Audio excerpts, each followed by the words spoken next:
यह राजकुमार गरीब घर की एक सुंदर राजकुमारी से शादी करता है और अगले ही पल वो उसे खाई में फेंक देता है। राजकुमारी तेजी से खाई में गिरती जा रही थी। वो अभी भी सदमे में थी कि उस राजकुमार ने मुझे धोखा क्यों दिया। फिर होश आने पर वो जोर जोर से चिल्लाकर मदद मांगने लगती है। चारों तरफ अंधेरा ही फैला हुआ था क्योंकि लड़की पाताल में आ चुकी थी। तभी उसकी आवाज को सुनकर पाताल का शैतान जाग जाता है। राजकुमारी ऊपर चढ़ने की कोशिश करती है। तभी उसे एक गुफा दिखी जिसमें से एक रोशनी आ रही थी। उसने पास जाकर देखा तो एक पक्षी जल रहा था। लड़की आग को बुझाकर उसको हाथ में उठा लेती है, लेकिन तभी अचानक वहाँ पर बहुत सारी जलती हुई चिड़ियों का एक झुंड आता है। लड़की ये सब देखकर बहुत ज्यादा डर जाती है। फिर थोड़ी देर बाद ही उसे अंधेरे से आवाजें सुनाई देने लगी थी जो पाताल का शैतान निकाल रहा था। वो शैतान बहुत ही ज्यादा विशाल था। लड़की उसे देखकर डर जाती है और तेजी से भागने लगती है। तभी वो शैतान आग का सैलाब लड़की की तरफ छोड़ता है। लड़की भागकर एक पतली सी सुरंग में घुस जाती है जहाँ उसे एक लड़की की जली हुई बॉडी मिलती है जिससे वो एकदम से घबरा गई थी। तभी आग का सैलाब भी गुफा के करीब आने लगता है जिससे लड़की बच तो जाती है, लेकिन उस आग में लड़की का एक पैर जल जाता है। अब वो एक खंजर निकालकर कपड़े को फाड़ती है और जले हुई ने आगे जाकर देखा तो नीचे और भी गहरी खाई थी जिसके दूसरी तरफ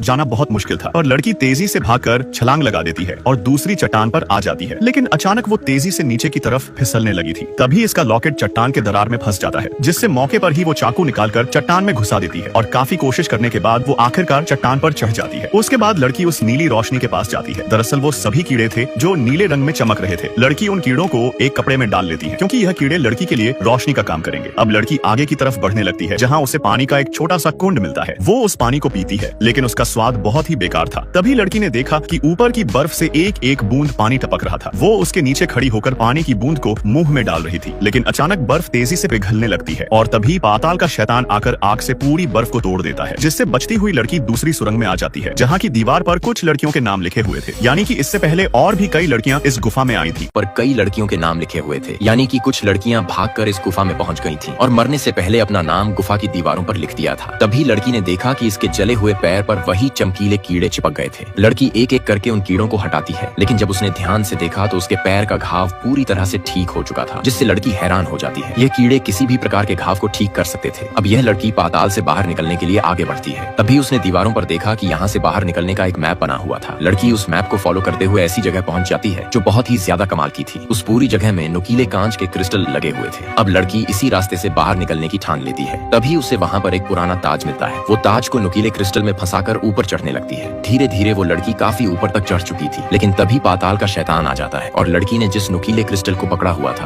वो क्रिस्टल टूट जाता है जिससे लड़की सीधा नीचे गिरने। वहीं पर ही नीचे पाताल का शैतान मुंह खोलकर खड़ा था, लेकिन तभी लड़की उस ताज को दूसरे क्रिस्टल में फंसा देती है और जैसे तैसे करके आखिरकार वो ऊपर तक पहुंच जाती है। तभी इस लड़की को एक नई उम्मीद दिखाई देती है। इसे बाहर जाने का रास्ता मिल जाता है। वो खुशी खुशी यहाँ से बाहर जाने लगती है, लेकिन तभी लड़की ने देखा कि इस चट्टान की ऊंचाई बहुत ही ज्यादा थी जहाँ से उतरना नामुमकिन था, जिससे लड़की रोने लगती है और थोड़ी देर बाद ही इसे नीचे कुछ लोग दिखाई देते हैं। वो जोर जोर से चिल्लाकर उनको आवाज लगती है, लेकिन इसकी आवाज उन लोगों तक नहीं पहुंच पा रही थी। तभी अचानक सामने ड्रैगन आ जाता है जिससे लड़की बहुत ज्यादा डर जाती है। ड्रैगन लड़की पर आग का सैलाब छोड़ने वाला था, लेकिन तभी ड्रैगन को कुछ आवाज सुनाई देती है जिससे ड्रैगन उस आवाज की तरफ चला जाता है। वो लोग इसी लड़की को आवाज लगा रहे थे जो अब गुफा के अंदर पहुंच जाते हैं, जिसमें यह बुढ़ा उस लड़की का पिता था। वो लड़की अब अपने पिता को ढूंढने निकल पड़ती है, लेकिन आगे चलकर लड़की को बहुत सारे सोने के गहने मिल जाते हैं। तभी यहाँ पर 3 अंडों से उस ड्रैगन के बच्चे बाहर आ जाते हैं जिसे सैनिक मार डालते हैं। फिर तभी वहाँ ड्रैगन आ जाता है और पल भर में सारे सैनिकों को नरक पहुंचा देता है। अब सिर्फ लड़की का पिता ही अकेला बचा था। वो ड्रैगन बहुत ही ज्यादा गुस्से में था। अब इस ड्रैगन ने लड़की के पिता को अपने पंजों में दबा लिया था। आदमी की आंखों में मौत छलक रही थी। मरने से पहले पिता को अफसोस होने लगता है कि उसने अपनी बेटी की शादी गलत बंदे से कर दी थी। तभी ड्रैगन अपने नाखून इसकी छाती में घुसाने लगता है। पिता को दर्द में देखकर लड़की के मुंह से आवाज निकल जाती है जिससे ड्रैगन उस लड़की की तरफ जाने लगता है, लेकिन वहीं पर ही एक आदमी के पैर पत्थरों से टकरा जाते हैं जिसकी आवाज सुनकर ड्रैगन उसकी तरफ जाता है और उसे पंजों में उठाकर मार देता है। उसी समय वो लड़की मौका देखकर रस्सी से ऊपर की तरफ चढ़ने लगती है, पर तभी वो ड्रैगन वहाँ पर आकर आग बरसा देता है, लेकिन उससे पहले ही वो लड़की ऊपर चढ़ जाती है और आग से बचते हुए पाताल से बाहर निकल जाती है। फिर घोड़े पर बैठकर वहाँ से भागने लगती है, लेकिन वो ड्रैगन इसे नहीं छोड़ने वाला था। तभी वो ड्रैगन बाहर निकलकर लड़की के पीछे आने लगता है, लेकिन तभी लड़की घोड़े से नीचे उतर जाती है। वो ड्रैगन तेजी से घोड़े की तरफ आता है और अपनी आग की ज्वाला घोड़े पर बरसा देता है। उस ड्रैगन ने गुस्से में पूरी जगह को जलाकर राख कर दिया था क्योंकि वो समझ चुका था कि वो राजकुमारी अभी भी जिंदा है। अब यहाँ पर इस महारानी ने उस राजकुमारी की बहन को बंदी बना लिया था और उसे भी ड्रैगन के पाताल में फेंक देती है। जब राजकुमारी को इसके बारे में पता चला तो वो अपनी बहन को बचाने वापस ड्रैगन की गुफा की तरफ निकल पड़ती है, उनके पाताल में चली जाती है। उसने ड्रैगन का ध्यान भटकाने के लिए एक जाल बिछा दिया था और जब ड्रैगन उसकी बहन को मारने जा रहा था उसी समय कवच नीचे गिर जाता है जिसे सुनकर ड्रैगन उसकी तरफ चला जाता है। इसी मौके का फायदा उठाकर राजकुमारी तुरंत अपनी बहन के पास आती है और उसे उठाकर यहाँ से जाने लगती है, लेकिन तभी वहाँ पर वो ड्रैगन आ जाता है और उनको ढूंढने लगता है। तभी राजकुमारी हाथ में तलवार लेकर इसके सामने खड़ी थी। ड्रैगन कहता है, इस तलवार से तुम मेरा बाल भी बांका नहीं कर सकते। सकती। फिर राजकुमारी कहती हैं, यह तो वक्त ही बताएगा। अब राजकुमारी ड्रैगन से मुकाबला करने के लिए बिल्कुल तैयार थी। फिर ड्रैगन जैसे ही आग छोड़ने के लिए मुंह खोलता है, तभी राजकुमारी तलवार को उसके मुंह में घुसा देती है और पानी में जाकर गिर जाती है। लेकिन तभी ड्रैगन ने मुंह से तलवार निकालकर राजकुमारी को अपने पंजों में पकड़ लिया था और उसकी पसलियां में अपने नाखून घुसा दिए थे। तभी राजकुमारी खंजर निकालकर उसकी एक आंख फोड़ देती है, जिससे ड्रैगन उसे उठाकर दूर फेंक देता है। अब राजकुमारी एक बड़ी सी तलवार को उठा लेती है और ड्रैगन की तरफ दौड़कर उसके गले के बीचों बीच तलवार को घुसा देती है। तभी ड्रैगन उसे पंजे में पकड़ लेता है, पर लड़की फिर से उसके हाथों पर वार कर देती है, जिससे ड्रैगन बहुत कमजोर हो जाता है और अपनी ही आग की ज्वाला में आधा जल जाता है। अब ड्रैगन पूरी तरह से अधमरा हो चुका था। राजकुमारी तलवार लेकर उसके पास जाती है और कहती है कि तुमने न जाने कितनी ही मासूम लड़कियों की जान ली होगी, जिससे ड्रैगन कहता है कि मुझे मार दो। लेकिन राजकुमारी ने तलवार सीधा उसके सीने में डालने के बजाय जमीन में घुसा दिया था। फिर पानी से वही चमकीले कीड़े को निकाल कर लाती है और ड्रैगन की जली हुई जगह पर रख देती है। यह कीड़े बड़े से बड़े घाव को चुटकियों में भर देते हैं और यहाँ पर एक बहुत बड़े भव्य महल को दिखाया जाता है, जहाँ राजकुमार फिर से किसी और लड़की से शादी कर रहा था। तभी यहाँ पर एक सिक्का लुढ़कता हुआ आता है और तभी वो राजकुमारी भी यहाँ पर पहुंच जाती है। इन्हीं लोगों ने इस राजकुमारी को ड्रैगन के पाताल में फेंक दिया था और अब यह लोग राजकुमार की दूसरी लड़की से शादी करवाकर उसकी भी बलिस देने वाले थे। लेकिन उससे पहले ही वहाँ पर ड्रैगन आ जाता है और अपनी ज्वाला से सभी पापियों को जलाकर राख कर देता है। वो बड़ा सा सुंदर महल भी पूरी तरह से जलकर खाक हो चुका था। राजकुमारी ने उस ड्रैगन को अपना गुलाम बना लिया था।